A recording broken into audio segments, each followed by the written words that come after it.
Le 17-19, Music Addict. Nous sommes vendredi et comme chaque semaine avant de débuter le week-end, à l'heure de l'apéritif peut-être pour certains, mais oui c'est possible, c'est pour certains les vacances, 18h15, bientôt 19h, donc pourquoi pas bien démarrer la soirée. Et moi je la démarre très bien, puisque comme chaque semaine, j'ai le plaisir, voire même l'immense honneur de retrouver le Messie des Messies. Paul Belenfant. Oui, merci Guillaume. Comment ça va ? Bah, très bien, depuis que je joue. Très bien, parfait. Merci. Et oui, très beau cadeau de Saint-Valentin. Tout à fait. Ce soir avec nous, en ce beau vendredi ensoleillé, le groupe Tiny Scalp. Bonsoir messieurs. Bonsoir. Salut. Bonsoir. Alors ils sont pas tous au micro parce qu'ils sont beaucoup. Finalement, on a la moitié du groupe avec nous. C'est ça. On a Richard qui est au chant et à l'auto-harp. L'auto-harp, c'est ça. C'est ça. On a Guillaume qui est à la guitare et au chant également. Et on a Étienne qui est au trombone également. Au chant. C'est ça. Messieurs, c'est votre deuxième projet. Vous revenez donc en ce début d'année 2015 avec un nouvel EP intitulé Depressed Awakening.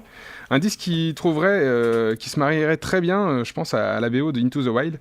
Vous nous proposez une folk joyeuse et musicale, le compagnon idéal de nos voyages d'été ou même d'hiver.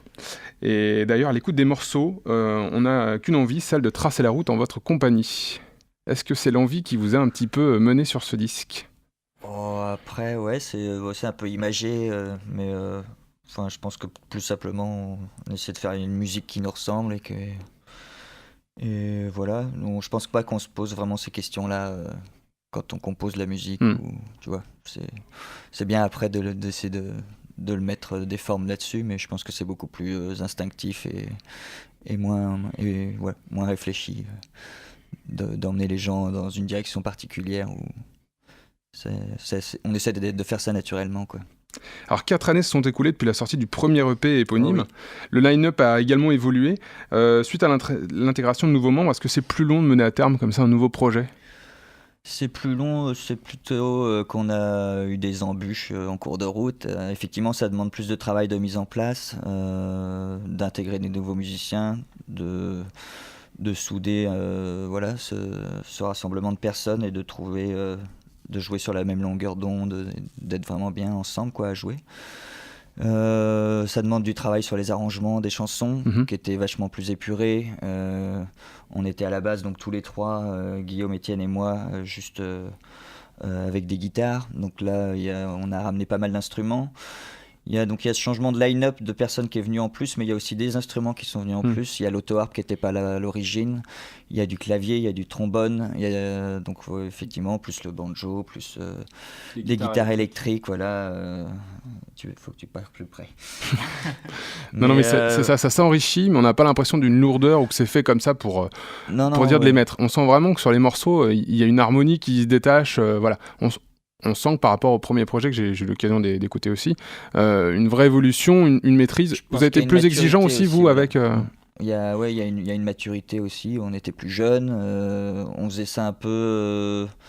dans la production aussi, on faisait ça à la maison, un peu en improvisant, on ne savait pas utiliser le matériel, on faisait ça sur nos ordinateurs à la maison, c'était chouette parce que c'était assez naïf et comme peut l'être un premier projet, voilà. Finalement. Et du coup aujourd'hui, il y a eu du travail, il y a eu des résidences, il y a eu de l'accompagnement, il y a du vrai studio, on a investi un certain budget personnel dedans pour essayer d'apporter un rendu à ce travail.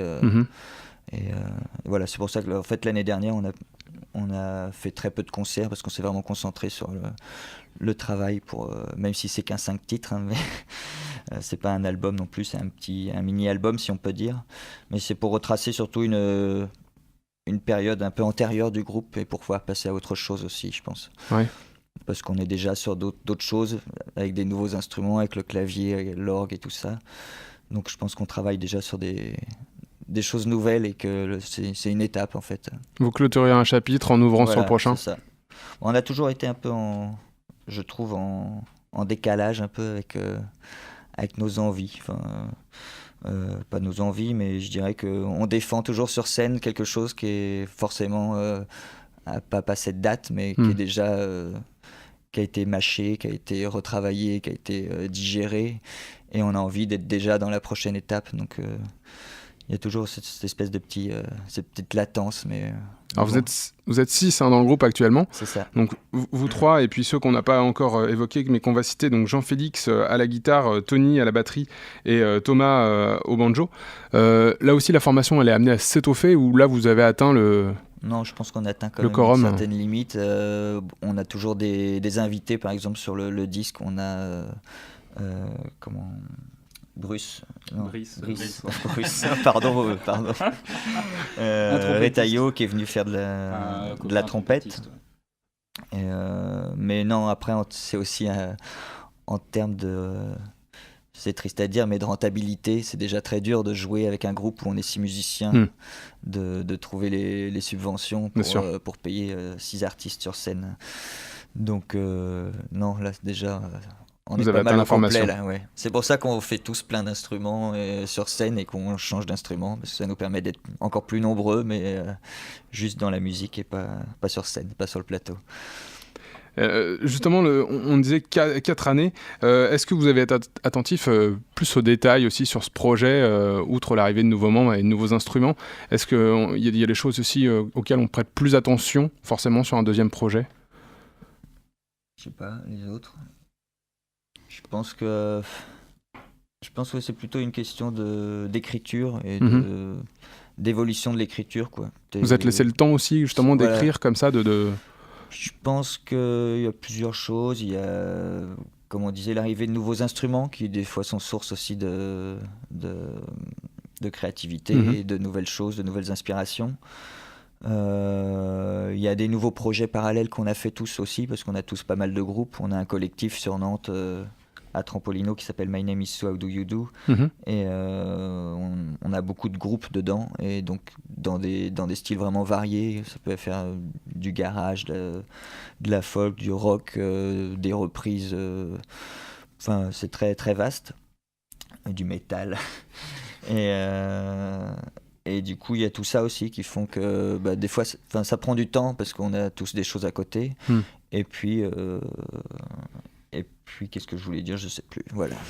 Le titre de ce nouvel opus, c'est Depressed Awakening. Awakening. Est-ce que c'est un sentiment qui vous habitait aussi? On revient sur cette idée de clôturer un chapitre et puis de repartir aussi ouais, tout à sur fait, autre chose. C'est ça. C'est un peu... Après, je vais pas m'étaler là-dedans, mais c'est aussi comme, je suis l'auteur des textes. La musique, on l'a fait ensemble, mais les textes viennent de moi. Et du coup, il y a des choses personnelles forcément qui viennent s'intégrer dans le récit d'un disque. Et oui, il y a une espèce de passage d'un état à un autre, en fait. Et c'est vraiment ça que je voulais essayer d'illustrer. Et aussi à travers la pochette. Tout va dans le sens d'essayer d'illustrer effectivement ce passage. Je ne sais pas si c'est un passage à l'âge adulte ou de relations personnelles. Voilà, c'est ouvert de sens aussi pour que tout le monde puisse y trouver ce qu'il y veut. Et bien justement, on va avoir l'occasion d'écouter ça avec le premier titre qui est Seafloor Living. Live à retrouver bien sûr très vite sur la chaîne Dailymotion de la radio et sur le www.lesonunique.com.